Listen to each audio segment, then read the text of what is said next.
Hello friends, कैसे हैं आप सब लोग। पिछले दो वीडियोस आपने ज़रूर देखे होंगे। आज का वीडियो हमने ओशनोग्राफी पे लिया है। ओशनोग्राफी मतलब वर्ड मैपिंग के ऊपर ये वीडियो है। और ये जो वीडियो है वो किसी के लिए भी बहुत शानदार है, चाहे आप वर्ड घूमने वाले हों या फिर आप किसी एग्ज़ाम की प्रिपरेशन कर रहे हों। पिछले दो वीडियोज़ में जैसा कि मैं बता रहा था, हमने चर्चा की थी हिमालय के ऊपर, और एक वीडियो में हमने चर्चा की थी नॉर्थ ईस्ट इंडिया पे। बहुत ही शानदार वीडियोज़ हैं। अगर आपने नहीं देखे होंगे वो वीडियोज़ अभी तक, तो वो वीडियोज़ ज़रूर आप देख लीजिएगा। आज का वीडियो जैसा कि मैं कह रहा हूँ आज वर्ड मैपिंग पे है। मैं कई सारे वीडियोस वर्ड मैपिंग पे बनाने वाला हूँ। और आज का जो वीडियो है वो वीडियो ओशनोग्राफी पे बहुत कुछ फैक्ट्स आपके लिए लेके आया है। बल्कि मैं कहूँ तो कई हज़ार फैक्ट्स इस वीडियो के अंदर हैं। अगर आप जानना चाहते हैं कि वर्ल्ड में कहाँ कहाँ कौन कौन से ओशंस हैं, कौन सी स्ट्रेट हैं, बे हैं, पास हैं या गल्फ हैं या फिर सी यानी सागर कहाँ कहाँ पर हैं, तो आप ये वीडियो ज़रूर देख सकते हैं। आपके लिए बहुत ही शानदार वीडियो होगा। सभी एग्ज़ाम्स में इससे रिलेटेड क्वेश्चंस आते हैं, चाहे वो यूपीएससी का प्री एग्ज़ाम हो या मेंस एग्ज़ाम हो, या फिर आप किसी एनडीए सीडीएस सीपीएफ की प्रिपरेशन कर रहे हो, या फिर आप अगर नेट जेआरएफ एग्ज़ाम की भी तैयारी कर रहे हैं, तो भी ये वीडियो आपके लिए बहुत ही शानदार होने वाला है। वीडियो के शुरू में आपसे कुछ रिक्वेस्ट है। आप इस चैनल को सब्सक्राइब कर लीजिए। सब्सक्राइब करने के लिए आपको रेड बटन दबाना होगा इस वीडियो के नीचे जो दे रखा है उसको, और बेल आइकन को भी जरूर दबा लीजिए, क्योंकि बेल आइकन को दबाने से फायदा ये होगा कि जैसे ही नया वीडियो मैं अपलोड करता हूँ इस चैनल के ऊपर, तो आपके पास सबसे पहले उसका नोटिफिकेशन आ जाता है। वीडियो बहुत शानदार है, सभी के लिए हेल्पफुल है, तो आप लोग अपने फ्रेंड्स के साथ भी इसको शेयर जरूर कीजिए और वीडियो को लाइक करना बिल्कुल भी ना भूलें। साथ ही साथ इस चैनल को आप सपोर्ट कर सकते हैं। सपोर्ट फाइनेंशियली होता है, तो वित्तीय रूप से आप इस चैनल को सपोर्ट कर सकते हैं। चलिए दोस्तों, स्टार्ट करते हैं इस वीडियो को। पहला फैक्ट आपके सामने मैं यहां पर रख रहा हूं। पहला फैक्ट यही है ओशनोग्राफी या वर्ल्ड मैपिंग से रिलेटेड, कि दुनिया भर में 5 ओशंस हैं। सबसे बड़ा ओशन जो है वो पैसिफिक ओशन है। उसका कितना स्क्वायर किलोमीटर एरिया है वो आपके सामने है। किसी भी एग्जाम में ऐसा नहीं पूछा जाता, लेकिन फिर भी आपके सामने वो फैक्ट है। यहां पर एक चीज हमें ध्यान देने वाली है कि जो पैसिफिक ओशन है, प्रशांत महासागर है, उसका जो शेप है वो ट्रायंगुलर शेप होता है, यानी त्रिभुजाकार आकृति होती है। इसके अलावा जो अटलांटिक ओशन है वो 2 नंबर पर दूसरा सबसे बड़ा ओशन है वर्ल्ड का। उसका एस शेप है, जो अल्फाबेट होता है एस इंग्लिश का, ए बी सी डी में जो एस आता है वो वैसा शेप है उसका। आगे चल के देखेंगे उसको। साथ ही साथ इंडियन ओशन का जो शेप है वो एम शेप में और तीसरे नंबर पे आता है। सदर्न ओशन वैसे कोई अलग से ओशन नहीं है, वो पैसिफिक ओशन, अटलांटिक ओशन और जो इंडियन ओशन है उनको मिलाकर ही नीचे एंटार्क्टिका के पास में सदर्न ओशन यानी दक्षिणी महासागर आता है। और नॉर्थ पोल के चारों तरफ जो ओशन है उसको हम आर्कटिक ओशन बोलते हैं। यहां पर आप देख भी सकते हैं कि जो इंडियन ओशन है उसका शेप एम जैसा है। ये हाफ ओशन है, ये नॉर्थ हेमिस्फीयर में ज्यादा नहीं है, सदर्न हेमिस्फीयर दक्षिणी गोलार्ध में ज्यादा है। और जो इंडियन ओशन है वो और अटलांटिक ओशन यानी हिंद महासागर और अटलांटिक महासागर जो अलग होते हैं वो कैप अगल हक्स से होता है, जो साउथ अफ्रीका का सदर्न मोस्ट कैप है। वहां से इंडियन ओशन और पैसिफिक ओशन अटलांटिक ओशन अलग होते हैं। और अटलांटिक ओशन और पैसिफिक ओशन जहां से अलग होते हैं वो है कैप हॉर्न, जो चिली का पार्ट है, दक्षिणी अमेरिका में है। इस तरीके से दुनिया भर के ये 5 ओशंस हैं। यहां पर आप पैसिफिक ओशन का शेप देख सकते हैं, प्रशांत महासागर की आकृति देख सकते हैं, ये ट्रायंगुलर शेप में होता है। यहां पर दोनों तरफ आपको north America, south America, Asia, इसके अलावा आपको ऑस्ट्रेलिया, न्यूजीलैंड वगैरह इसमें दोनों तरफ देखने को मिलते हैं। आगे मैं यहां पर वही फैक्ट बताने जा रहा था कि जो सदर्न ओशन है यानी दक्षिणी महासागर है और उत्तरी महासागर यानी जो आर्कटिक ओशन है वो मैक्सिमम टाइम जो है जमे हुए रहते हैं, फ्रीज्ड रहते हैं, क्योंकि ये पोल के आसपास है, यहां सनलाइट बहुत कम पहुंचती है, तो ऑलमोस्ट जमे हुए रहते हैं। सदर्न ओशन के बारे में, जो दक्षिणी महासागर है उसके बारे में एक छोटा सा फैक्ट ये है कि ये 60 डिग्री जो साउथ लैटिट्यूड है यानी 60 डिग्री वाला दक्षिणी अक्षांश है उसके दक्षिण में होता है सदर्न ओशन। एंटार्क्टिका के चारों तरफ ये फैला हुआ है और नॉर्थ पोल के चारों तरफ जो है वो नॉर्थ ओशन होता है या आर्कटिक ओशन होता है। यहां पर मैं कुछ बातें और कर दूं कि अगर हम बात करने जा रहे हैं ओशंस के बारे में, तो ओशंस के बारे में हम जब भी बात करते हैं तो याद रखिए कि जो महासागर होते हैं वो जमीन तो है नहीं, लैंड पार्ट तो है नहीं, वो पानी है। तो पानी का डिवीजन कैसे किया जाए, यानी पानी में कौन सा ओशन कहां पर है, कौन सी सी कहां पर है, किस कंट्री का बॉर्डर कहां तक होगा, कौन कंट्री उस ओशन को कहां तक काम में ले सकता है, उसका डिवीजन कैसे किया जाए, इसको लेकर इंटरनेशनल हाइड्रोग्राफिक जो ऑर्गेनाइजेशन है, जो कि 1921 में यानी 1921 में स्टेब्लिश हुई थी, और इस वक्त इसके जो मेंबर कंट्री हैं आप यहां देख सकते हैं इसके मेंबर कंट्रीज 93 हैं, यानी 93 जो देश हैं उसके सदस्य हैं, यानी अंतरराष्ट्रीय जो जलमंडल संगठन है उसके। और इस संगठन का मुख्यालय यानी जो हेडक्वार्टर है वो है मोनाको कंट्री में। ये मोनाको कंट्री फ्रांस के पास है, मेडिटेरेनियन सी यानी जो भूमध्य सागर है उसके तट पर फ्रांस के साथ में लगा हुआ छोटा सा कंट्री है, और वहां पर ही इस इंटरनेशनल हाइड्रोग्राफिक ऑर्गेनाइजेशन का जो है हेडक्वार्टर है। आगे बात करते हैं ओशंस के बारे में। देखिए ओशंस बहुत सारा पानी है दुनिया का, अगर हम कहें तो अर्थ के 71% सरफेस के ऊपर पानी भरा हुआ है, यानी 71% जो दुनिया का धरातल है चारों तरफ से दुनिया को देखें तो उस पर पानी भरा हुआ है। और 90% इस अर्थ का जो बायोस्फीयर है यानी जो जीव है, जीवमंडल है, उसका 90% महासागरों में पाया जाता है। ये फैक्ट याद रखिए, बहुत सारी एग्जाम्स में पूछ लेते हैं कि कितना प्रतिशत जो जैव मंडल है वो महासागरों में पाया जाता है। साथ ही साथ जो अर्थ के ऊपर टोटल वाटर है, कुल पानी है, उसका कितना प्रतिशत ओशंस के अंदर है। तो याद रखिए 97% जो पानी है इस अर्थ के ऊपर वो उसका ओशंस के अंदर है, वो सैलाइन वाटर है, खारा पानी है। ठीक है, अगर पृथ्वी से बाहर देखें तो हमें केवल अब तक एक ही ऐसी जगह मिली है जो सैटर्न है, शनि है, उसका एक सैटेलाइट है टाइटन, उसके ऊपर कुछ पानी मिलने के चांसेस हमें मिले हैं, कुछ संभावनाएं दिख रही है, वहां पे पॉसिबिलिटीज दिख रही हैं। ठीक है, तो सैटर्न का सैटेलाइट है टाइटन वहां पर। और ऐसा भी माना जाता है कि जो बृहस्पति का उपग्रह है यानी जो सैटेलाइट है जुपिटर का यूरोपा, उसके सरफेस के नीचे इतना सारा पानी है कि वो शायद अर्थ के ऊपर जितना भी वाटर है उससे 2 गुना हो सकता है। तो ये 2 फैक्ट और साथ में याद रखिए अर्थ के साथ साथ। आगे बढ़ते हैं। देखिए महासागरों में मैंने जैसा कि बात की कि जो रिज क्या होता है, देखिए रिज एक ऐसी चीज होती है कटक कि मान लीजिए अंदर से मैग्मा निकल रहा है और उससे एक लंबा सा पहाड़ बन जाता है, बहुत लंबा सा माउंटेन बन जाता है, तो उसको रिज कहा जाता है। अब ओशंस के अंदर इस अर्थ का सबसे बड़ा रिज है, सबसे बड़ा माउंटेन है जिसको हम मिड ओशन रिज बोलते हैं। और याद रखिए इस मिड ओशन रिज यानी मध्य महासागरीय जो कटक है उसकी लंबाई 65,000 किलोमीटर है, सारे ओशंस के अंदर फैला हुआ है ये। और सबसे बड़ा माउंटेन अगर कभी पूछ लिया जाए अर्थ के ऊपर सबसे लंबा माउंटेन कौन सा है, तो आप कहिए मिड ओशन रिज सबसे लंबा माउंटेन है इस अर्थ का। वैसे अगर हम कॉन्टिनेंट्स की बात करें कि महाद्वीपों के ऊपर सबसे लंबा माउंटेन कौन सा है, तो वो है एंडीज माउंटेन। एंडीज माउंटेन की जो टोटल लंबाई है जो साउथ अमेरिका में वेस्टर्न कोस्ट के ऊपर है उसकी 7200 किलोमीटर है, जबकि मिड ओशन रिज यानी मध्य महासागरीय कटक की लंबाई 65,000 किलोमीटर है। कुछ और आगे बढ़ते हैं। देखिए महासागरों में जो सबसे गहरा गड्ढा है जिसको हम ट्रेंच बोलते हैं वो मैरियाना ट्रेंच है। मैरियाना ट्रेंच तकरीबन 11 किलोमीटर माइनस में है, सी लेवल से देखें तो 11 किलोमीटर गहरा है ये। इसके जो पैंदा है, इसका जो बॉटम है, अगर वहां चले जाएं तो हमारा जो एटमॉस्फेरिक प्रेशर है, याद रखिए ये फैक्ट्स बड़े ही काम के हैं किसी भी एग्जाम के लिए।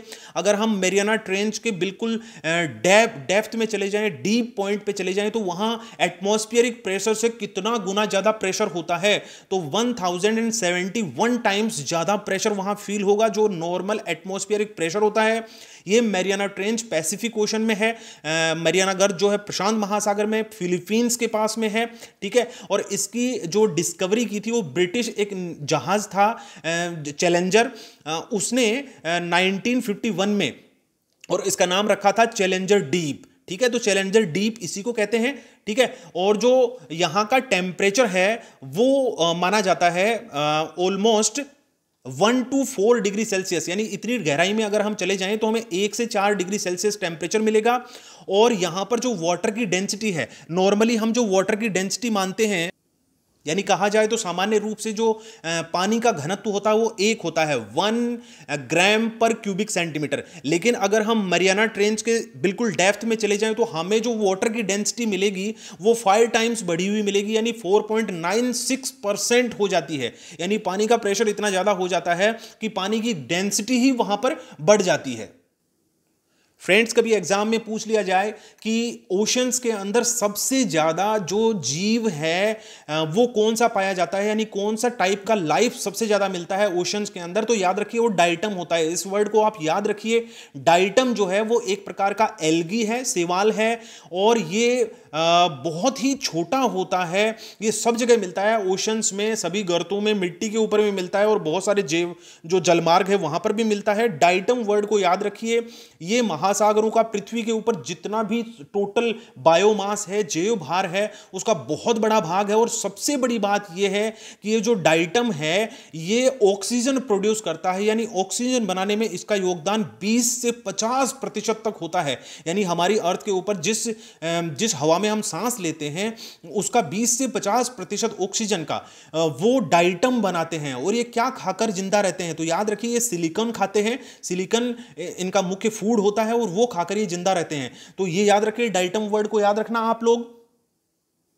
हम ये बात अच्छे तरीके से जानते हैं कि जो ओशंस होते हैं, महासागर होते हैं, उनका पानी कड़वा होता है, खारा होता है, सैलाइन होता है, ठीक है। लेकिन जैसे ही बारिश बढ़ती है, रेन ज़्यादा होती है, तो सैलिनिटी कम हो जाती है। कई बार सेंटेंसेस भी दे देते हैं एग्जाम के अंदर कि कौन सा ट्रू है और कौन सा फॉल्स है। तो याद रखिए जितनी ज़्यादा प्रिसिपिटेशन होगी, बारिश ज़्यादा होगी, उतना ही ज़्यादा सैलिनिटी घट जाती है। बारिश कम होने पर सैलिनिटी बढ़ जाती है, ठीक है। और देखिए महासागरों में जिस गहराई पर जाकर अचानक से लवणता यानी सैलिनिटी बढ़ने लगती है, उस लाइन को हम बोलते हैं हेलोक्लाइन। ये वाला वर्ड याद रखना कि हेलोक्लाइन क्या होता है? The depth where the salinity of oceans increases rapidly. अब बात यहां आती है कि सैलिनिटी जो होती है, लवणता होती है महासागरों की, वो कितनी होती है? तो एवरेज जो सैलिनिटी होती है वो 35 के आसपास होती है। और यहां पर आप परसेंटेज नहीं देख रहे हैं, वो पर 1000 है। यानी अगर उसके पार्टिकल्स को लिया जाए, पानी के पार्टिकल्स को लिया जाए, तो 1000 पार्टिकल्स में से 35 पार्टिकल्स ऐसे होंगे, 34.7 पार्टिकल्स 1000 में से जो सैलिनिटी पैदा करने वाले होंगे, जो नमक बनाने वाले होते हैं, ठीक है। अब ये जो सैलिनिटी होती है, लवणता होती है, आप याद रखिए ये ज्यादा होती है जो ट्रॉपिकल एरिया होता है वहां पर, क्योंकि वहां पर इवेपराइजेशन ज्यादा होता है। यानी जब वाष्पीकरण ज्यादा होता है बारिश से, तो वहां पर सैलिनिटी बढ़ जाती है। लेकिन अगर आप टेम्परेट जोन, जो कि ट्रॉपिक ऑफ कैंसर से बाहर और आर्कटिक सर्कल तक होता है और एंटार्क्टिक सर्कल तक होता है और फिर पोल्स तक होता है, पोलर रीजन होता है, वहां पर प्रेसिपिटेशन चाहे कम हो पोलर एरिया में, लेकिन फिर टेम्परेचर भी कम है। लेकिन जो टेम्परेट जोन है वहां पर बारिश ठीक ठाक होती है और इवेपराइजेशन कम होता है, तो वहां पर सैलिनिटी कम होती है। आगे बढ़ते हैं दोस्तों। कुछ जोन का जिक्र किया जाता है ओशंस के अंदर कि एक तो होता है इंटरटाइडल जोन। याद रखिए इंटरटाइडल जोन वो होता है जहां पर टाइड का पानी आता रहता है और वापस जाता रहता है, तो उसको बोलते हैं इंटरटाइडल जोन। इंटरटाइडल जोन से आगे अगर आप 200 मीटर की गहराई तक का एरिया देखेंगे, 200 मीटर्स डेप्थ का एरिया देखेंगे, तो उसको बोलते हैं नेरेटिक जोन। नेरेटिक जोन में सनलाइट बहुत अच्छी होती है। याद रखिए 200 मीटर डेप्थ तक होता है नेरेटिक जोन, नेरेटिक क्षेत्र। तो यहां पर सनलाइट अच्छी होती है, तो फोटोसिंथेसिस यहां हो सकता है। और मैक्सिमम जो यहां ओशंस के शैवाल हैं या प्लांट्स होते हैं या फिर कहें कि फिशेज होते हैं, वो ज्यादातर आपको यहीं देखने को मिलते हैं नेरेटिक जोन में।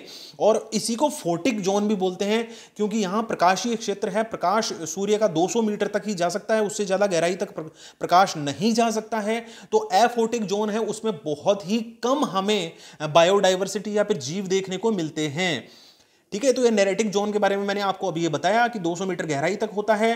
देखिए कोराल के बारे में भी आप थोड़ी सी जानकारी जरूर रखिए। कोराल जो होते हैं वो बहुत ही सुंदर स्ट्रक्चर होता है और बहुत जबरदस्त बायोडाइवर्सिटी से भरे हुए होते हैं। किसी एग्जाम में पूछ लिया जाए कि कोराल क्या होता है, तो आप बताइए कि ये जो कोराल होते हैं ये कैल्शियम कार्बोनेट के बने हुए होते हैं और ये 30 डिग्री नॉर्थ और साउथ लैटिट्यूड्स के बीच में ही मिलते हैं और बहुत ज़्यादा गहराई नहीं होनी चाहिए। ये मुश्किल से 50 से 100 मीटर की गहराई तक मिलते हैं और कोराल जो होते हैं वो कैल्शियम कार्बोनेट के बने हुए होते हैं, बात ये याद रखिए। और ये एक के ऊपर एक पनपते रहते हैं और जैसे जैसे ये स्ट्रक्चर बनाते हैं तो एक तरीके से आइलैंड बन जाते हैं। हमारे जो अंडमान निकोबार आइलैंड हैं या फिर आप जो लक्षद्वीप देखते हैं, लक्षद्वीप सारे के सारे कोराल के ही बने हुए हैं। साथ ही साथ लक्षद्वीप के साउथ में आप एक कंट्री देखते हैं जो कि मालदीव है, मालदीव भी सारे के सारे कोराल से बने हुए हैं। और कोराल से बनी हुई सबसे बड़ी जो स्ट्रक्चर है इस दुनिया में, यानी सबसे बड़ा जो कोराल से बना हुआ स्ट्रक्चर है वो है ग्रेट बैरियर रीफ। ये ग्रेट बैरियर रीफ जो है वो ऑस्ट्रेलिया के पास में है, ठीक है। और ये फोटोसिंथेसिस कर सकते हैं और ये यूनी सेलुलर जिसे कहते हैं वो एल्गी होते हैं एक तरीके से, यानी ये एक कोशिकीय शैवाल होते हैं एक तरीके से अगर इनको देखा जाए तो। अब थोड़ी सी बात करते हैं कि जो कॉन्टिनेंटल शेल्फ होता है, महाद्वीपीय मग्न तट, यानी महासागर जब महाद्वीप जब महासागर के अंदर आगे बढ़ता है तो उस पानी को किस तरीके से दुनिया भर में बांटा जाता है। तो यहां पर आप देख सकते हैं कि एक United Nations Convention on the Law of the Sea हुआ था, यानी जो समुद्र का नियम था, उसके ऊपर एक मीटिंग हुई थी और ये एक संस्था बनी हुई है। यही संस्था वो डिसाइड करती है कि वर्ल्ड के ओशंस को किस तरीके से कोई काम में लेगा। तो याद रखिए ये जो संस्था बनी थी या फिर जिसने डिसीजन लिया था, जिसमें ट्रीटी हुई थी, law of the sea treaty जिसे बोलते हैं, कि महासागर का किस तरीके से काम में कोई लेगा। 1982 में ये मीटिंग हुई थी यूनाइटेड नेशन की, जिसमें यह निर्धारित किया गया था कि एक राष्ट्र अपनी समुद्री सीमा का किस प्रकार से उपयोग कर सकता है और कितना दूरी तक। तो इसको 4 भागों में बांटा जाता है। सबसे पहला जो पार्ट होता है वो होता है इंटरनल वाटर। देखिए इंटरनल वाटर क्या है। इंटरनल वाटर यहां आप देख सकते हैं कि मान लीजिए ये कंट्री है और ये कंट्री का कुछ पार्ट बाहर निकला हुआ है, कुछ पार्ट अंदर आया हुआ है। तो देखिए लास्ट वाले जो पॉइंट्स होते हैं, अगर उनको मिलाते हुए एक लाइन बनाए तो जो अंदर पानी होता है इसको बेसिकली हम इंटरनल वाटर बोलते हैं, यानी आंतरिक जल बोलते हैं। आंतरिक जल एक तरीके से लैंड पार्ट ही माना जाता है, जमीन का ही भाग माना जाता है, और इसमें से होकर कोई भी दूसरे कंट्री का कोई शिप नहीं निकल सकता, कोई हवाई जहाज नहीं निकल सकता, जब तक कि जो पेरेंट कंट्री है, जो मूल कंट्री है, वो इजाजत इसके बारे में ना दे दे। इससे आगे और ये जो इंटरनल वाटर होता है, इसकी जो लाइन होती है उसको बेस लाइन बोलते हैं। बेस लाइन से लेके 12 नॉटिकल माइल तक, यानी 12 समुद्री मील तक, इसको हम बोलते हैं टेरिटोरियल वाटर। टेरिटोरियल वाटर पे भी जो स्वामी राष्ट्र होता है, जो मेन कंट्री होता है, उसका पूरा का पूरा अधिकार होता है। वहां पर वो जो नेचुरल रिसोर्सेज होते हैं उनका पूरा उपयोग कर सकता है, ठीक है। और वहां से गुजरने वाले जो जहाज होते हैं उनके ऊपर वो निगरानी रख सकता है, और दूसरे देशों के जहाज वैसे इजाजत लेके वहां से गुजर सकते हैं। लेकिन अगर वहां से कोई भी निकलने वाला जो शिप है किसी अदर कंट्री का, अगर उसकी जो इनोसेंट विल नहीं है, अगर उसकी जो भावना है वो दुर्भावना जैसी है, तो फिर उसके ऊपर कड़ी कार्रवाई की जा सकती है। और वहां पे जो फिशिंग होती है, यानी मछली पकड़ना है, प्रदूषण फैलाना है और जासूसी करना है और हथियारों का उपयोग करना है, सख्त मना है। यानी जैसे अगर इंडिया चाहे तो दूसरे कंट्री को मना कर सकता है कि वहां पर ये सारे काम ना करे, ठीक है। तो टेरिटोरियल वाटर की लिमिट कहां तक होती है? 12 नॉटिकल माइल तक बेस लाइन से लेकर। अब उस टेरिटोरियल वाटर से आगे 12 नॉटिकल माइल तक, यानी जो अविच्छिन्न क्षेत्र बोलते हैं उसको, यानी कॉन्टिजियस जोन बोलते हैं। कॉन्टिजियस जोन में भी कोई कंट्री चाहे तो वहां अपने नियम लागू कर सकता है, लेकिन वहां से कोई जहाज शांतिपूर्वक तरीके से गुजर सकता है, ठीक है। लेकिन वहां पर भी कुछ टैक्सेस लगा सकती है वो कंट्री, ठीक है। तो ये तीसरा पार्ट होता है, जो कि आप देख सकते हैं कि जो टेरिटोरियल वाटर होता है उससे 12 नॉटिकल माइल आगे तक होता है कॉन्टिजियस जोन। और किसी कंट्री के लिए एक्सक्लूसिव इकोनॉमिक जोन, जिसको EEZ बोलते हैं, वो 2000 नॉटिकल माइल तक होता है, यानी 200 समुद्री मील तक होता है। यहाँ के भी जो नेचुरल रिसोर्सेज होते हैं, प्राकृतिक संसाधन होते हैं, उनके ऊपर जो पेरेंट कंट्री होती है, मूल स्वामी देश होता है, उसका अधिकार होता है।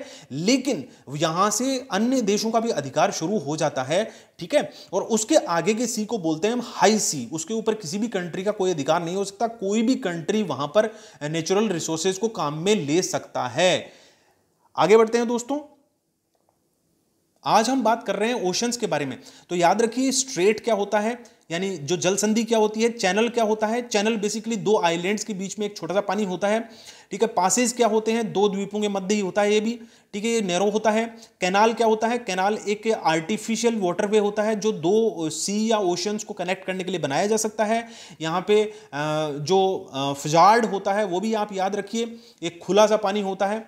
और बे को भी खाड़ी बोलते हैं, ये 3 तरफ से घिरा हुआ पानी होता है। गल्फ उससे थोड़ा सा बड़ा होता है, बेस ये भी 3 तरफ से पानी से घिरा हुआ होता है। और फजोर्ड जो होता है वो एक ऐसा पानी होता है जो हिम नदों द्वारा निर्मित होता है, और ये लंबी और तीव्र ढलान वाली खाड़ी होती है, ठीक है। तो इसको फिजोर्ड को याद रखना। और पोलियनिया जो होता है वो एक ऐसा पानी होता है जो चारों तरफ से बर्फ से घिरा हुआ रहता है, और वहां से मुश्किल से ही कोई कंट्री वहां पर गई हो, कभी बहुत ही कम काम में आता है। अब एक एक करके हम ओशंस के बारे में बात करते हैं कि कौन से ओशंस के अंदर कौन कौन से पार्ट होते हैं। सबसे पहले इंडियन ओशन के बारे में बात करते हैं। देखिए इंडियन ओशन में इंडिया के बारे में बात करें तो इंडिया से इस तरफ ईस्ट में बे ऑफ बंगाल होता है और यहाँ वेस्टर्न साइड में अरेबियन सी होता है। अरेबियन सी के इस तरफ सऊदी अरेबिया वगैरह कंट्री है और अफ्रीका आ जाता है। और इस तरफ देखें तो हम देख सकते हैं कि म्यांमार है, थाईलैंड है, कंबोडिया है, मलेशिया है, इंडोनेशिया है, ये सब कुछ, सिंगापुर भी इस तरफ है, यहाँ मेडागास्कर है नीचे की तरफ देखेंगे और वहाँ पे साउथ अफ्रीका भी आ जाता है। तो यहाँ के कुछ बे वगैरह के बारे में बात करते हैं। सबसे पहले बात करते हैं इंडिया और श्रीलंका के बीच में पाक स्ट्रेट है, सबको लोगों को पता है। पाक स्ट्रेट यानी पाक जल संधि जो है वो मन्नार की खाड़ी ये वाला एरिया होता है, याद रखिए। तो मन्नार की खाड़ी और बे ऑफ बंगाल को कनेक्ट करता है और ये इंडिया और श्रीलंका को सेपरेट करता है, याद रखिए। और जो आइलैंड्स का ग्रुप है, बहुत सारे आइलैंड एक सीरीज में है इंडिया और श्रीलंका के बीच में, उनको हम राम सेतु बोलते हैं या एडम्स ब्रिज भी बोलते हैं। मन्नार की खाड़ी में डुगोंग नाम की एक मछली होती है, वो फेमस है। तो कभी एग्जाम में पूछ लिया जाए कि डुगोंग जो फिशेज होती हैं वो कहाँ मिलती हैं, उनका मेन हैबिटेट कहाँ है, तो मन्नार की खाड़ी है। मन्नार की खाड़ी भारत का सबसे बड़ा मरीन पार्क भी है, यानी सबसे बड़ा समुद्री उद्यान है और मोती यहां पे बहुत सारे पकड़े जाते हैं, इस बात के लिए फेमस है ये। आगे बढ़ते हैं, गुजरात के बारे में कुछ बात करते हैं। देखिए दोस्तों याद रखिए, गुजरात और पाकिस्तान की जहां बॉर्डर लगता है वहां पर यहाँ पर सरक्रीक है। सरक्रीक इंडिया और पाकिस्तान के बीच में थोड़ा सा डिस्प्यूटेड रहता है। फिर ये जो एरिया है इसको हम बोलते हैं कच्छ पेनिनसुला यानी कच्छ प्रायद्वीप, ठीक है। और ये जो पार्ट है, ये पानी यहाँ पे बीच में, इसको बोलते हैं गल्फ ऑफ कच्छ की खाड़ी। और ये जो आगे वाला पार्ट है इसको बोलते हैं काठियावाड़ पेनिनसुला, ठीक है, काठियावाड़ प्रायद्वीप। और इसी का जो कोस्टल एरिया है यहाँ पर आप देख सकते हैं, इसको बोलते हैं सौराष्ट्र कोस्ट। फिर सौराष्ट्र कोस्ट से इस तरफ ईस्ट की तरफ आ जाएं, यानी इधर महाराष्ट्र, गुजरात और इधर काठियावाड़ पेनिनसुला के बीच वाला पार्ट है, इसको गल्फ ऑफ खंभात कहते हैं। इसी गल्फ ऑफ खंभात में यहाँ पर कई सारी रिवर्स आके गिरती हैं, जैसे साबरमती, माही, नर्मदा और ताप्ती, ये सब रिवर्स यहाँ पर आकर गिरती हैं। तो ये गुजरात वाले पार्ट के कई सारे फैक्ट हैं, इनको आप याद रखिएगा। देखिए बिम्स्टेक एक संगठन है। बिम्स्टेक ये संगठन बंगाल की खाड़ी पर निर्भर जो 7 देश हैं उनका एक संगठन है। तो ये संगठन आपस में जो ऑर्गेनाइजेशन है बिम्स्टेक, ये कौन कौन से कंट्रीज इसमें है पूछा जा सकता है। तो इस पे जो मेंबर कंट्रीज हैं वो हैं Bangladesh, India, Myanmar, Sri Lanka, Thailand, Nepal और भूटान। ये कंट्रीज आपस में जो इंटरेस्ट होते हैं बंगाल की खाड़ी को कैसे यूज करना है, तो वो मिलजुल कर काम में लेते हैं। इसमें आप देख सकते हैं कि 2 कंट्री ऐसे हैं, नेपाल और भूटान, जिनका बॉर्डर बंगाल की खाड़ी से टच नहीं होता है। तो ये दोनों कंट्रीज इंडिया की तरफ से मदद लेते हैं। और पूछा जा सकता है कि जो बिम्स्टेक है, बंगाल की खाड़ी पर निर्भर 7 देश, उनका संगठन का मुख्यालय कहाँ है, तो वो ढाका में है। और ये भी पूछा जा सकता है कि ये जो बिम्स्टेक है ये कब बना था, तो ये 2004 में बना था। तो ये याद रखिएगा, बिम्स्टेक पे क्वेश्चन किसी एग्जाम में आ सकता है। बिम्स्टेक के जो उद्देश्य होते हैं यानी जो ऑब्जेक्टिव्स होते हैं उनको आप पोज करके सबको पढ़ लीजिएगा। इन सारे ऑब्जेक्टिव्स के ऊपर, इन सारे उद्देश्यों के ऊपर ये जो 14 इनके ऑब्जेक्टिव्स हैं इन पे काम करता है ये बिम्स्टेक। बिम्स्टेक के मेंबर्स की मैंने फोटो भी यहाँ आपके लगा दी है। इंडिया है, नेपाल है, भूटान है, बांग्लादेश है, इसके अलावा म्यांमार, थाईलैंड और श्रीलंका, जो कि बे ऑफ बंगाल यानी बंगाल की खाड़ी के ऊपर ये देश निर्भर करते हैं। अब बंगाल की खाड़ी से थोड़ा सा आगे की तरफ आए हम इस तरफ, तो यहां पर ये मलक्का स्ट्रेट है। याद रखिए ये मलक्का स्ट्रेट कुछ इस जगह पर है, बहुत ही इंपॉर्टेंट स्ट्रेट है। कई बार एग्जाम में पूछा जा चुका है कि ये मलक्का स्ट्रेट किन के बीच में, तो याद रखिए ये जो मलाया प्रायद्वीप है, मलाया पेनिनसुला है, मलाया पेनिनसुला इसको बोलते हैं, ये मलेशिया का पार्ट है। और ये पेनिनसुला प्रायद्वीप का मतलब जिसके 3 तरफ पानी होता है। और ये जो सुमात्रा आइलैंड है, सुमात्रा द्वीप है इंडोनेशिया का, इन दोनों के बीच का जो पानी है इसको बोलते हैं मलक्का स्ट्रेट, ठीक है। मलक्का स्ट्रेट किसको कनेक्ट करता है, इस तरफ है अंडमान सी, अंडमान सागर है, और इस तरफ जावा सी है। तो जावा सी से अंडमान सी जाने का रास्ता है, और जो मलेशिया का प्रायद्वीप है और सुमात्रा आइलैंड है उनको सेपरेट करता है। तो मलक्का स्ट्रेट के बारे में कुछ बातें आई। साथ ही साथ ये भी कह सकते हैं कि ये इंडियन ओशन और पैसिफिक ओशन को कनेक्ट करता है।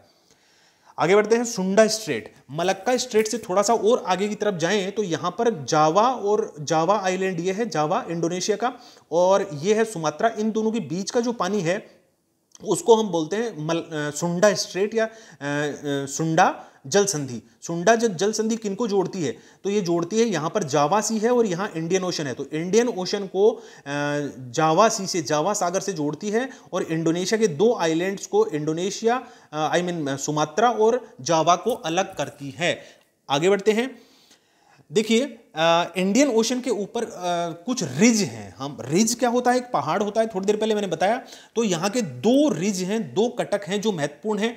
एक तो जो 90 डिग्री ईस्ट लॉन्गिट्यूड है, यानी जो 90 डिग्री वाला पूर्वी देशांतर है, वहां पर एक कटक है, उसको बोलते हैं 90 डिग्री ईस्ट कटक या फिर रिज, वो इंडियन ओशन में है। और दूसरा जो है वो है कार्ल्सबर्ग कटक, वो इस तरफ है, वेस्टर्न साइड में इंडियन ओशन में। तो ये दो कटक को, जो कटक होते हैं, रिज होते हैं, उनको आप याद रखना। एक तो कार्ल्सबर्ग कटक है इंडियन ओशन में, और एक है ये 90 डिग्री ईस्ट। ये दोनों ही इंपॉर्टेंट हैं। साउथ ईस्ट एशियन कंट्रीज का भी एक एसोसिएशन बना हुआ है, उसको हम आसियान बोलते हैं। सब लोगों ने इसका नाम जरूर सुना होगा। कभी पूछ लिया जाए कि आसियान के कितने मेंबर होते हैं, तो आसियान के मेंबर होते हैं 10, यानी 10 ऐसे कंट्री हैं जो आसियान के मेंबर हैं। और ये कब बना था, तो आप बताइए। 1967 में आसियान का गठन हुआ था। आसियान किस पे बात करता है, तो ये इकोनॉमिकल जो मैटर होते हैं, पॉलिटिकल मैटर होते हैं, सिक्योरिटी से रिलेटेड, मिलिट्री से रिलेटेड, एजुकेशन से रिलेटेड, और सोशियो जो कल्चर होते हैं उनको लेकर ये आपस में मिलजुल कर कार्य करते हैं। तो साउथ ईस्ट एशिया का या ईस्ट एशिया का यह बहुत ही बड़ा संगठन है। आसियान बहुत पुराना संगठन है, 1967 में बन चुका था। और आसियान का जो हेडक्वार्टर है या सेक्रेटरीट है वो जकार्ता में है। ठीक है, इंडोनेशिया की जो कैपिटल है जकार्ता, वहां पर है आसियान का जो हेडक्वार्टर। और आसियान की जो कंट्रीज हैं वो आप यहां देख सकते हैं। लाओस है, थाईलैंड है, म्यांमार है, कंबोडिया, वियतनाम, मलेशिया, ब्रुनई, इसके अलावा सिंगापुर, इंडोनेशिया और फिलीपींस। ये कंट्रीज जो हैं आसियान के मेंबर हैं। आगे बढ़ते हैं दोस्तों। अगर हम ऑस्ट्रेलिया के साउथ में पहुंच जाएं तो वहां पर जो पानी है, ऑस्ट्रेलिया के साउथ वाला पानी, ये ऑस्ट्रेलिया कॉन्टिनेंट है, और यहां जो पानी है उसको बोलते हैं ग्रेट ऑस्ट्रेलियन बाइट। ठीक है, ये ग्रेट ऑस्ट्रेलियन बाइट बड़ा ही फेमस है।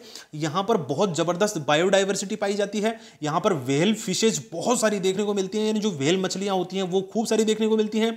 और यहाँ पर मछली पकड़ना, तेल निकालना, जो प्राकृतिक तेल होता है और प्राकृतिक गैस होती है, नेचुरल गैस, और जो ऑयल होता है वो खूब सारा यहाँ से एक्सप्लोर किया जाता है, निकाला जाता है।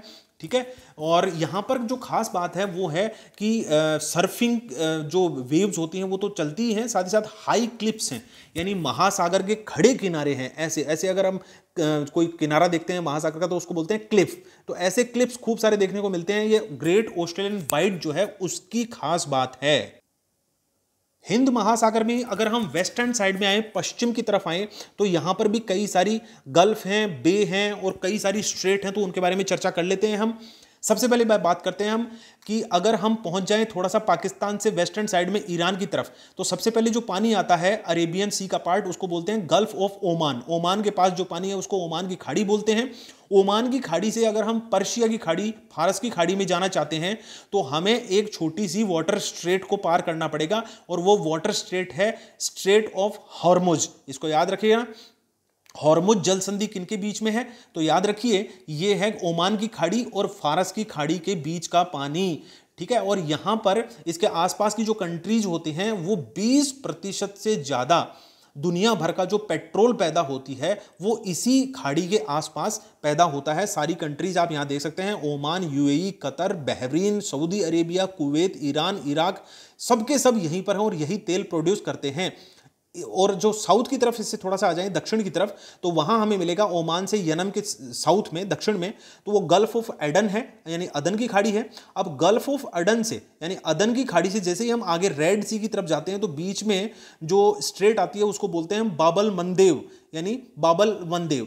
और वो जो स्ट्रेट है, जल संधि है बाबल मंदेव, वो किसको कनेक्ट करती है, यानी अदन की खाड़ी को लाल सागर से जोड़ने का काम करती है। और इसी के साउथ में जो अफ्रीका का कॉर्नर है, अफ्रीका का कोना है, उसको बोलते हैं हॉर्न ऑफ अफ्रीका। और हॉर्न ऑफ अफ्रीका में पूछा जा सकता है कितने कंट्रीज हैं, तो वहां पर 4 देश हैं। और कौन कौन से कंट्रीज हैं, सोमालिया आपको दिखाई दे रहा है, जिबूती है वहां पर, इरिट्रिया है और इथियोपिया है। ये 4 हॉर्न ऑफ अफ्रीका के कंट्रीज हैं।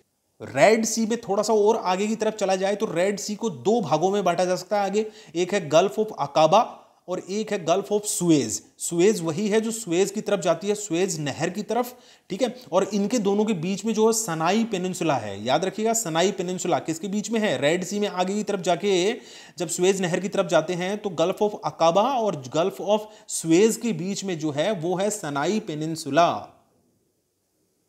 ये जो ऑयल प्रोड्यूसिंग कंट्रीज हैं इनका एक संगठन है, Organization of the Petroleum Exporting Countries, OPEC. तो पूछा जा सकता है ओपेक कब बना था? ओपेक बना था 1960 में, ठीक है। तो 1960 में बना था ओपेक, और इसका गठन बगदाद में हुआ था। इसका मुख्यालय 1965 से ऑस्ट्रिया में है। देखिए ऑस्ट्रिया इसका मेंबर भी नहीं है। यूरोप के अंदर ऑस्ट्रिया की जो राजधानी है वियना, वहां पर इसका हेडक्वार्टर है, मुख्यालय है ओपेक का, याद रखिएगा। और वर्तमान में प्रेजेंटली इसके 13 मेंबर्स हैं, ठीक है। तो इस चीज को भी याद रखिएगा। और ये जो ओपेक के मेंबर कंट्रीज हैं, ये दुनिया भर का तकरीबन 44% जो ग्लोबल ऑयल प्रोडक्शन होता है वो यही करते हैं। और साथ ही साथ पूरी दुनिया भर का जो 81% से ज्यादा ऑयल के रिजर्व्स हैं वो इन्हीं ओपेक कंट्रीज के पास में हैं। अब देखिए एक खास बात, इस कोविड-19 यानी जो कोरोना वायरस चल रहा है इस समय इस वक्त दुनिया भर में, उसकी वजह से ओपेक का जो ऑयल जो प्रोडक्शन है और जो सेल होती है, यानी जो तेल बेचता है, उसका पिछले 30 साल में सबसे कम स्तर पे पहुंच चुका है, क्योंकि दुनिया भर में कोई व्हीकल चल ही नहीं रहा, तो फिर तेल बेचेगा किसको? तो बहुत जबरदस्त तरीके से फॉल हुआ है इसके ऑयल सेल के अंदर। ओपेक के मेंबर्स को आप यहां देख सकते हैं। ओपेक के मेंबर हैं, एक वेनेजुएला है, ठीक है, साउथ अमेरिका के अंदर है एक कंट्री। इसके अलावा अल्जीरिया, लीबिया, नाइजीरिया, इसके अलावा Equatorial Guinea, Gabon, Republic of Congo और अंगोला, ये सब हैं अफ्रीका के अंदर। और यहाँ पर जो गल्फ ऑफ जिसे कहते हैं पर्शिया है, उसके आसपास की जो कंट्रीज हैं, Iran, Iraq, Kuwait, Saudi Arabia, United Arab अमीरात, 5 कंट्री ये एशिया की हैं जो ओपेक के मेंबर हैं। मोजाम्बिक चैनल बिल्कुल जो इंडियन ओशन है उसमें साउथ वाला पार्ट है, ठीक है। तो कभी हमसे पूछ लिया जाए कि मोजाम्बिक चैनल किसको कनेक्ट करता है, तो मोजाम्बिक जो चैनल है वो कनेक्ट करता है इंडियन ओशन को अटलांटिक ओशन थे। तो अटलांटिक ओशन और इंडियन ओशन को जोड़ने वाला चैनल कौन सा है? वो है मोजाम्बिक चैनल। ये किसके बीच में है? ये मोजाम्बिक देश यानी अफ्रीका का जो महाद्वीप है उसके और मेडागास्कर जो आइलैंड है उनके बीच में मोजाम्बिक चैनल है। आगे बढ़े तो हम स्वेज नहर के बारे में बात कर सकते हैं। पूछा जा सकता है कि स्वेज नहर कब बनी थी? तो स्वेज नहर बनी थी 1869 में, ये खुली थी। इसकी लंबाई कितनी है? 193 किलोमीटर है स्वेज नहर की लंबाई, ठीक है। और वैसे ये जो बनाया गया था इसको, वो स्वेज कैनाल कंपनी थी, ठीक है, ब्रिटेन की थी ये। और ये जो कंपनी थी इसने 1859 से 1869 के बीच में इसको बनाया था। और ये नहर किस किस महासागरों या सागरों को कनेक्ट करती है? तो याद रखिए ये लाल सागर को जोड़ती है भूमध्य सागर से। तो लाल सागर से भूमध्य सागर के बीच में एक नहर बनाई गई है जिसको हम स्वेज नहर कहते हैं। और इसके 2 पोर्ट सिटी हैं, 2 शहर हैं, उनको आप जरूर याद रखिएगा। इस तरफ जो लाल सागर की तरफ, रेड सी की तरफ है, वो है स्वेज, ठीक है। और इस तरफ जो मेडिटेरेनियन सी भूमध्य सागर की तरफ है उसको बोलते हैं पोर्ट सईद, ठीक है, पोर्ट सईद इस तरफ है। और इस नहर के बीचों बीच में एक लेक है, झील है, जिसका नाम है ग्रेट बिटर लेक। तो ग्रेट बिटर लेक कहाँ है वो भी आप याद रखिएगा। और इस्माइलिया एक सिटी है यहां बीच में, ठीक है। स्वेज कैनाल से आगे निकल जाएं तो हम पहुंच जाएंगे मेडिटेरेनियन सी में। बहुत सारे क्वेश्चंस कई सारी एग्जाम में मेडिटेरेनियन सी भूमध्य सागर से रिलेटेड आ चुके हैं। देखिए भूमध्य सागर के आसपास की कंट्रीज के बारे में पूछा जा सकता है। कई बार पूछा है कि सीरिया, लेबनान या इजराइल, फिलिस्तीन या जॉर्डन में से कौन सी कंट्री है जो मेडिटेरेनियन सी को टच नहीं करती? तो याद रखिए ये जो फिलिस्तीन है ये जो जॉर्डन है ये टच नहीं करता है उसको, मेडिटेरेनियन सी को। इजराइल वगैरह, लेबनान और सीरिया वगैरह टच करते हैं। साइप्रस इसी में है। ग्रीस जो कंट्री है वो भी मेडिटेरेनियन सी में है। इटली भी भूमध्य सागर में है। और अगर हम अफ्रीका की तरफ से देखें तो मोरक्को, अल्जीरिया, ट्यूनीशिया, यहाँ पर और भी लीबिया वगैरह और मिस्र वगैरह देश कई सारे हैं। इस यहाँ पर थोड़ा सा मेडिटेरेनियन सी से नॉर्थ की तरफ चले जाएं तो हमें देखने को मिलते हैं एजियन सी, और यहाँ पर सी ऑफ मार्मरा, यहाँ ब्लैक सी, और यहाँ पर है अजोब सी यानी सी ऑफ अजोब। और जो अजोब सी है उससे अगर हम ब्लैक सी में आना चाहते हैं तो जो बीच में वाटर स्ट्रेट है उसको कर्च स्ट्रेट बोलते हैं। ब्लैक सी से अगर हम सी ऑफ मार्मरा में आना चाहते हैं तो उनके बीच में जो वाटर स्ट्रेट है उसको बोलते हैं बोस्फोरस वाटर स्ट्रेट। और जो सी मरमरा है उससे अगर हम एजियन सी में आना चाहते हैं तो वहां पर जो स्ट्रेट है वो है डार्डनलीज स्ट्रेट। तो इनका भी आप नाम याद रखिएगा। और भूमध्य सागर में जब तक कि यहाँ इस तरफ स्वेज कैनाल नहीं बनी थी तब तक इससे निकलने का एक ही रास्ता था और वो था जिब्राल्टर स्ट्रेट। इसीलिए जिब्राल्टर स्ट्रेट को की टू मेडिटेरेनियन सी भी कहा जाता था, यानी भूमध्य सागर की चाबी, यानी भूमध्य सागर में एंट्री करने का एक ही रास्ता था और वो था Gibraltar straight. Gibraltar straight basically Europe को अफ्रीका से अलग भी करती है। जिब्राल्टर जो जल संधि है वो यूरोप को अफ्रीका से अलग करती है और भूमध्य सागर को एटलांटिक ओशन यानी एटलांटिक महासागर से कनेक्ट करने का काम करती है।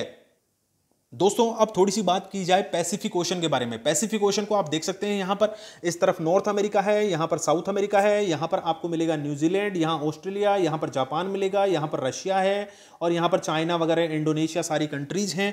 इनके कुछ स्ट्रेट्स वगैरह के बारे में बात करें तो सबसे पहले बात करते हैं टॉरस जो स्ट्रेट है। टॉरस स्ट्रेट कहाँ पर है? तो याद रखिए टॉरस स्ट्रेट जब पापुआ न्यू गिनी जो इंडोनेशिया से ईस्टर्न साइड में है, पापुआ न्यू गिनी आइलैंड और ऑस्ट्रेलिया की जो मेन लैंड है उसके बीच में है टॉरस जल संधि।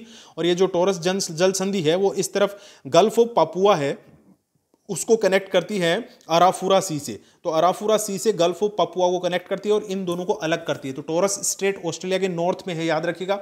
और बास स्ट्रेट ऑस्ट्रेलिया के बिल्कुल साउथ में है। तो ऑस्ट्रेलिया के दक्षिण में है बास स्ट्रेट। किसको अलग करती है?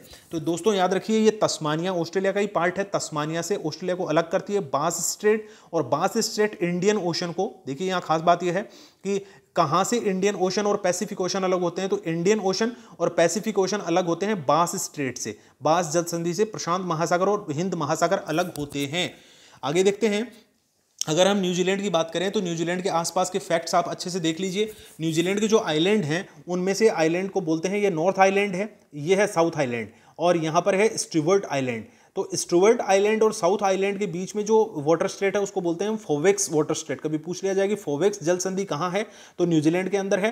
ये पैसिफिक ओशन और यहाँ इंडियन ओशन के बीच का काम भी करती है। वैसे यहाँ पर पैसिफिक ओशन है, इंडियन ओशन नहीं है। इस तरफ तस्मान सी है ना, तस्मानिया वाला सी है और इस तरफ पैसिफिक ओशन है।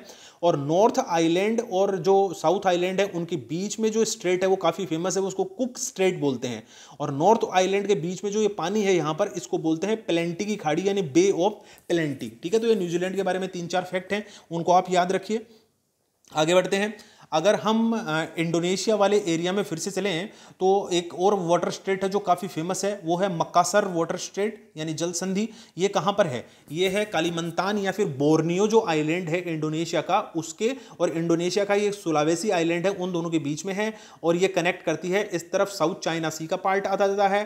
ठीक है, पैसिफिक ओशन है और यहाँ जावा सी है। तो जावा सी को इस पैसिफिक ओशन से कनेक्ट करने का काम करती है मकासर स्ट्रेट। इसके बाद अगर हम जापान के आसपास पहुंच जाए तो जापान के आसपास 3 वाटर स्ट्रेट हैं। एक है Korea water straight. Korea water straight south Korea और जापान को अलग करती है यहाँ पर। और ये जापान सी यहाँ पर है, सी ऑफ जापान, और इसको बोलते हैं ईस्ट चाइना सी। तो पूर्वी चीन सागर और जापान सागर को जोड़ने वाली वाटर स्ट्रेट कोरिया स्ट्रेट और जापान को साउथ कोरिया से अलग भी करती है। इसके अलावा जापान की जो आइलैंड्स हैं उनका नाम है, देखिए कुछ अब ऐसा नाम आ सकता है कि होक्काइडो, होन्शु और शिकोको और क्यूशु। ठीक है, होक्काइडो, होन्शु, शिकोको और क्यूशु, ये 4 बड़े आइलैंड्स हैं जापान के। अब ये होक्काइडो और होन्शु के बीच की जो वाटर स्ट्रेट है ये भी काफ़ी फेमस है, उसको सुगारू वाटर स्ट्रेट बोलते हैं। सुगारू वाटर स्ट्रेट इस तरफ पैसिफिक ओशन और इस तरफ सी ऑफ जापान यानी जापान सी को कनेक्ट करती है। और जापान से अगर हम अलग करना चाहें, सखालिन जो आइलैंड है रशिया का, सखालिन आइलैंड है इस तरफ, उन दोनों को अलग करें तो उसको बोलते हैं ला पोरोस वाटर स्ट्रेट। ठीक है, और ये ला पोरोस वाटर स्ट्रेट भी इस तरफ से पैसिफिक ओशन को कनेक्ट करती है जापान सी से।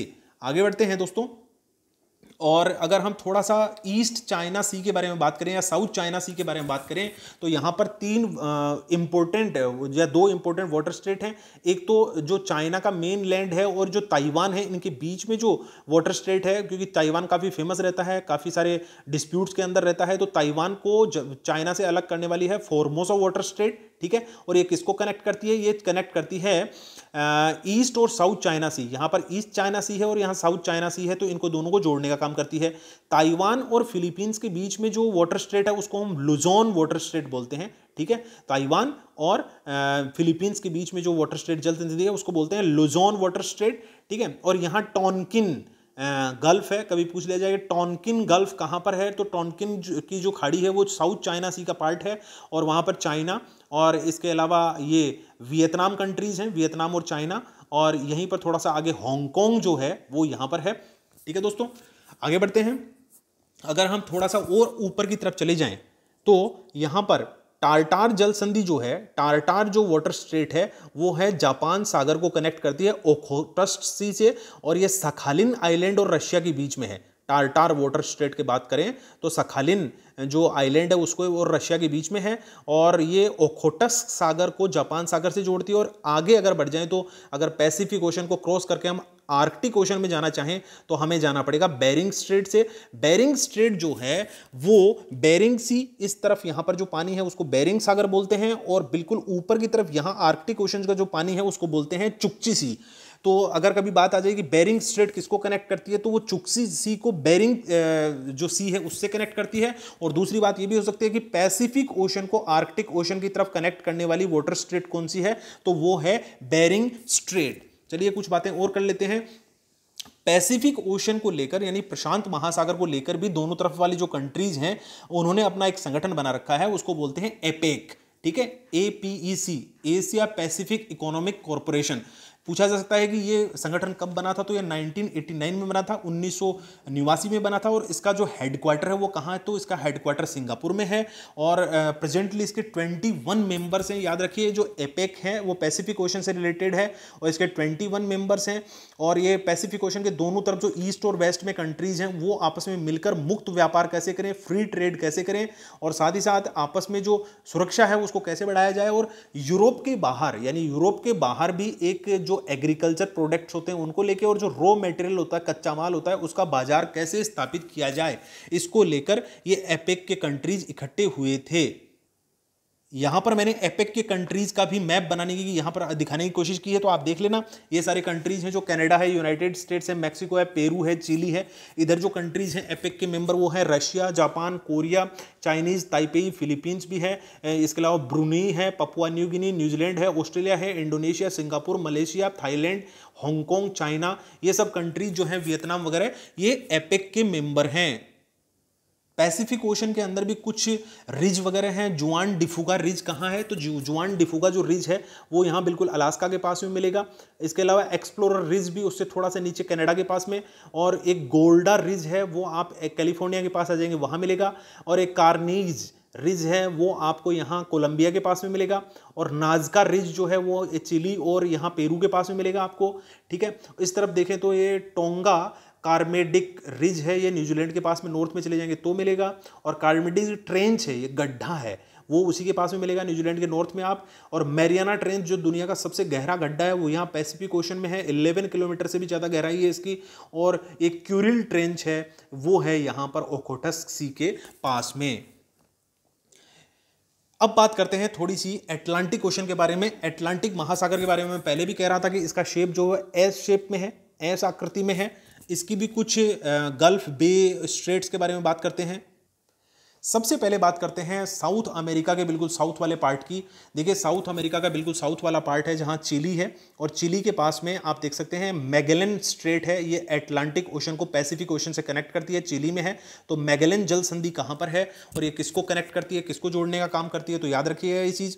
इसके बाद में हम गल्फ ऑफ मैक्सिको वाले एरिया में आ जाएं, यानी मैक्सिको की खाड़ी जहां पर यूनाइटेड स्टेट्स ऑफ अमेरिका है, मैक्सिको है और यहाँ वेस्ट इंडीज़ है।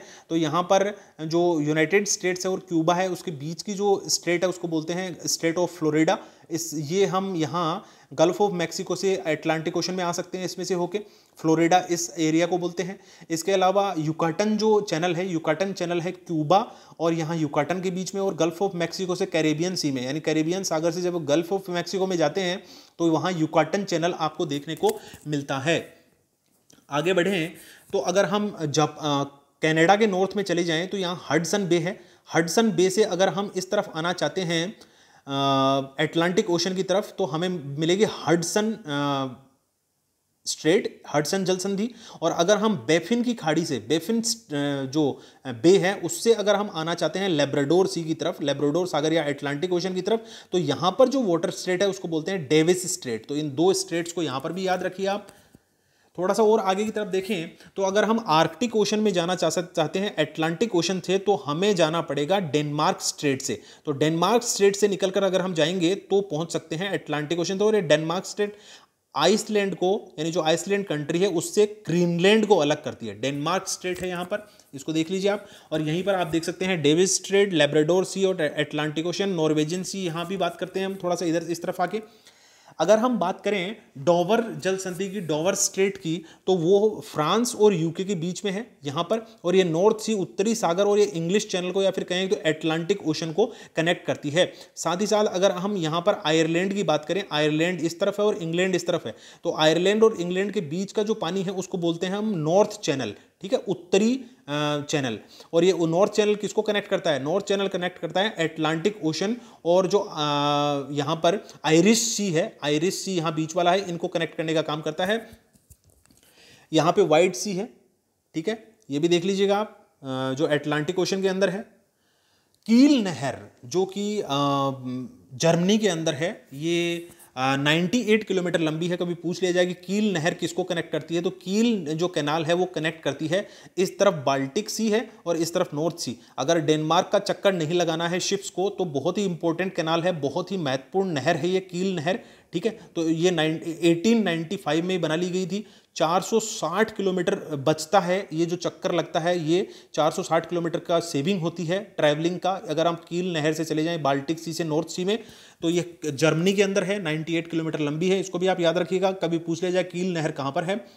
Panama canal, Panama canal Panama peninsula isthmus के ऊपर बनी हुई है, यानी जो नॉर्थ अमेरिका को साउथ अमेरिका से कनेक्ट करने वाला भाग है उसके ऊपर। और ये किसको कनेक्ट करती है? ये कनेक्ट करती है कैरेबियन सी यानी अटलांटिक ओशन को पैसिफिक ओशन से, यहाँ बनाई गई है। ये जो नहर है ये 82 किलोमीटर लंबी है, 82 किलोमीटर लंबी है और 1914 में ये शुरू हुई थी, ठीक है। तो इसको भी याद रखना कि पनामा कैनाल कहाँ है, किसको कनेक्ट करती है, कब बनी थी और कौन से देश में है और कितना किलोमीटर लंबी है। सार्गेसो सी के बारे में थोड़ी सी बात कर लेते हैं। ये नॉर्थ पैसिफिक ओशन में जो उत्तरी नॉर्थ अटलांटिक ओशन में इस तरफ एक बिना चलने वाला पानी है, बिल्कुल ही हिलता नहीं है ये पानी। इसमें भूरे रंग की यानी ब्राउन कलर की सार्गेसम घास शैवाल मिलती है, ठीक है। और ये 4 समुद्री धाराओं के बीच का एरिया है। यहाँ पर गल्फ स्ट्रीम है, यहाँ पर है नॉर्थ अटलांटिक ड्रिफ्ट, यहाँ कैनारी करंट और यहाँ है नॉर्थ इक्वेटोरियल करंट। तो इन चारों महासागरीय धाराओं के बीच में एक ऐसा पानी है जो रुका हुआ पानी है, चलता नहीं है, उसमें मूवमेंट नहीं होता है और वहाँ सार्गेसम नाम की शैवाल मिलती है, ठीक है। सी वुड विड मिलती है वहाँ पर, बहुत ही शांत नीला पानी है वहाँ का। और पूछ लिया जाए कि कौन से डिग्री के बीच में है ये, तो आप कहिए इक्वेटर से नॉर्थ में 20 डिग्री नॉर्थ लैटिट्यूड से 35 डिग्री नॉर्थ लैटिट्यूड और 40 डिग्री वेस्ट लॉन्गिट्यूड से 70 डिग्री वेस्ट लॉन्गिट्यूड के बीच में सार्गेसो सी मिलता है, ठीक है। तो इसके बारे में भी आप देख लीजिएगा। मिड अटलांटिक रिज, ये तकरीबन 16,000 किलोमीटर लंबा एक पर्वत है, यहाँ नॉर्थ से लेके साउथ तक, ठीक है। तो मिड अटलांटिक रिज किसके बीच में है? जब देखिए प्लेट्स की बात मैंने पहले वीडियो में की थी, जब यूरेशियन प्लेट और नॉर्थ अमेरिकन प्लेट सेपरेट हुई तो यहाँ महासागर फटा और अंदर से लावा निकला, तो यहाँ पर रिज बन गया। और जब अफ्रीकन प्लेट और साउथ अमेरिकन प्लेट अलग हुई तो यहाँ से भी बहुत सारा लावा मैग्मा निकला और वो यहाँ जम गया, तो यहाँ महासागर के बीच में पहाड़ सा बना हुआ है, ठीक है। तो इसको बोलते हैं मिड अटलांटिक रिज और ये एस शेप में है, ठीक है।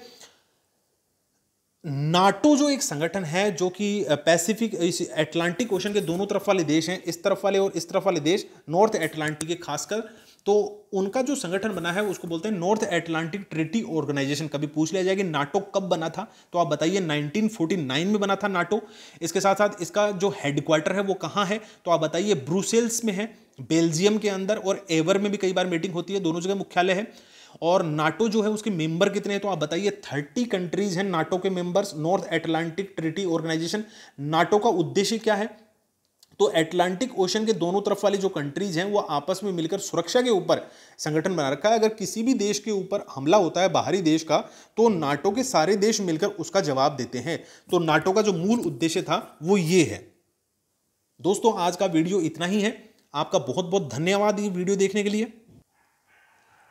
अगला वीडियो जल्द ही आपके लिए आने वाला है, वो भी ओशियनोग्राफी के ऊपर होगा। उसमें हम ओशियनिक करंट्स के बारे में बात करेंगे और फिर हम बात करेंगे वर्ल्ड मैपिंग में ही अलग अलग कॉन्टिनेंट्स के बारे में। बहुत सारे फैक्ट्स आने वाले हैं आपके लिए। राजस्थान सीरीज में जल्दी ही स्टार्ट करने वाला हूँ, शायद इसी वीक जो है, अभी आज सैटरडे हो गया, तो संडे या मंडे को राजस्थान का वीडियो स्टार्ट हो जाएंगे।